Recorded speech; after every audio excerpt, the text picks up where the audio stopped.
You know that feeling where you're literally just holding your breath from one paycheck to the next, just praying nothing goes wrong? It is such a common feeling. But actually, there's a specific mathematical point where that entire dynamic flips. Welcome to today's Explainer. We're diving into a really fascinating concept from financial creator Tom. We're looking at the exact moment your money stops being about basic day-to-day survival and starts giving you the freedom to actually design your life. We are talking about why hitting your first $20,000 completely changes the game. So let's jump right in.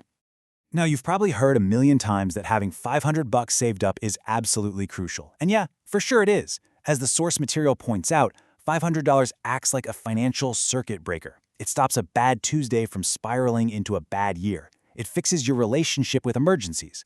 But hitting that $20,000 mark, well, that fixes your relationship with power. And I don't mean power in some vague motivational poster kind of way. I mean literal, structural leverage, the actual power to just say no.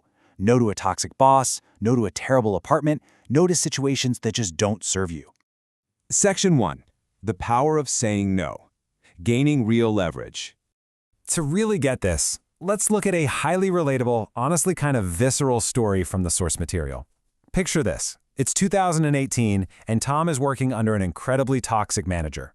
We're talking yelling in meetings, sending emails at 11 p.m., and expecting instant replies. Every single Sunday night brought this crushing, heavy wave of dread. But here's the kicker. He only had about $3,000 in savings at the time, and where he lived, that wouldn't even cover 4 weeks of rent. So because he literally couldn't afford to just walk out the door, he was trapped there for 14 miserable months. His low bank balance was essentially his manager's best employee retention tool. You see, when you have zero backup, saying no to anything is absolutely terrifying. And it's because of this thing called the chain of catastrophe. It goes like this. Say you say no to working unpaid overtime. Well, maybe you lose the job. If you lose the job, you can't make rent. If you can't make rent, you're facing eviction, and suddenly you're sleeping on a friend's couch. It's this terrifying three-link chain reaction, and it forces people to just constantly say yes out of pure survival fear. Yes to bad treatment, yes to whatever's put in front of them. This totally changes how we need to look at our bank accounts.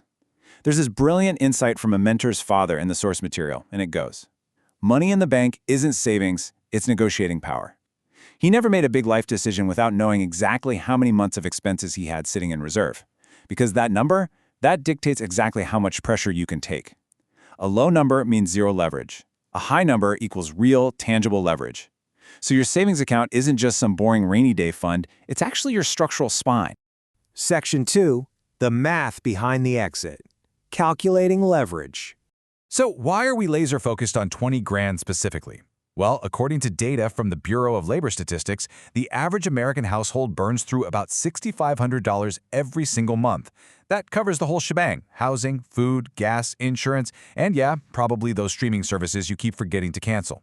Now, obviously, your personal number might be a bit higher or lower, depending on if you're single or maybe you live in a crazy expensive city like New York. But the core mathematical principle, that remains exactly the same.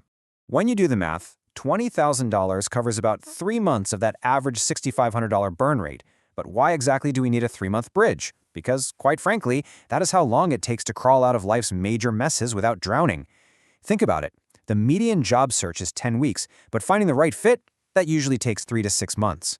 What about a medical crisis? You're looking at 2 to 4 months for treatment and recovery. Need to relocate for a better job? It takes 2 to 3 months just to handle the logistics and the deposits. This 3-month cash buffer is your bridge over the chaos. Section 3. Avoiding the panic premium. Stop rush decisions. Okay, so living without this leverage creates something called the panic premium. This is a sneaky hidden tax on being broke. It's the extra money you waste when you are forced to make rushed, panicked financial decisions. You know, like taking the very first quote from a mechanic because you absolutely have to have your car running by tomorrow morning, or signing a terrible lease because you just don't have the time or cash to keep apartment hunting. These desperate, rushed decisions bleed you dry. $100 here, $200 there. Having cash in the bank buys you time. It lets you wait, compare your options, and over the course of a year, that alone can save you thousands. Which brings us to this incredible contrast: the forced yes versus the affordable no. Every single forced yes, like desperately accepting a lowball job offer because rent is due, is a tax that leaves you in a slightly worse position. But when you have that $20,000 bridge, suddenly saying no becomes affordable. You can easily wait an extra 2 weeks for a job offer that actually values you. maybe one that pays 15 grand more a year. Over 5 years, just having the power to use one affordable no could literally be worth tens of thousands of dollars to you. Let me give you a super specific example from the source material. After Tom finally built up this exact cash cushion, he went into a job interview.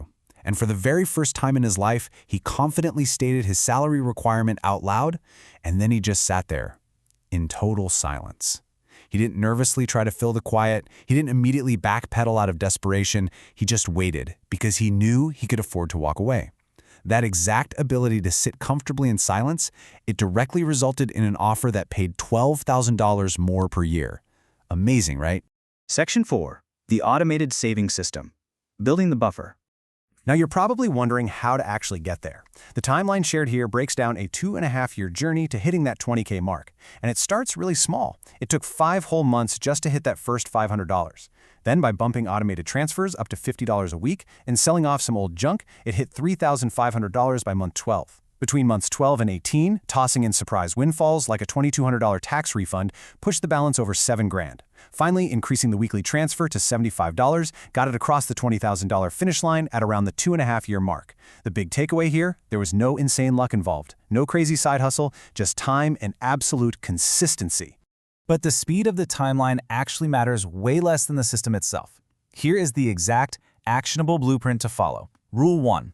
Automate your savings transfers every single Monday. Set it and forget it so you don't even have the chance to think about it. Rule 2. Park this money in a completely separate, high-yield savings account, which right now can earn you around 4 to 5%, and whatever you do, do not keep the banking app on your phone's home screen. Out of sight, out of mind. Treat it like an ex's phone number and hide it from yourself. And Rule 3, the second you get a surprise windfall, like a tax refund or a cash gift for your birthday, capture it and transfer it immediately before you can even think about spending it.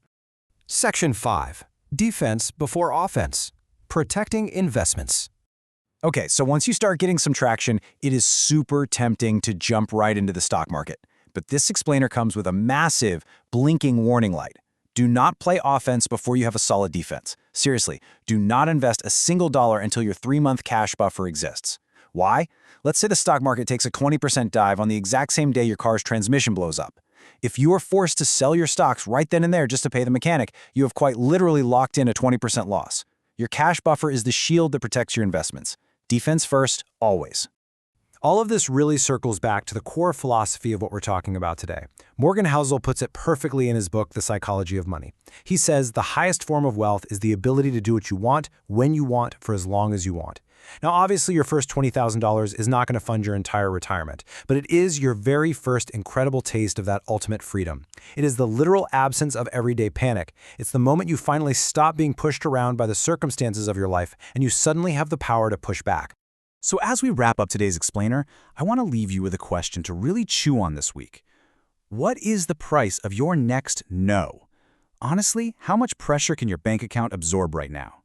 Whether you are starting at absolute zero today, or maybe you're already halfway to your goal, the challenge is exactly the same. It's time to stop operating from a place of fear and start funding your own leverage. Go set up that automatic transfer this week. Start building out your structural spine and take your power back. Thank you so much for hanging out with us, and I strongly encourage you to go run your own numbers today.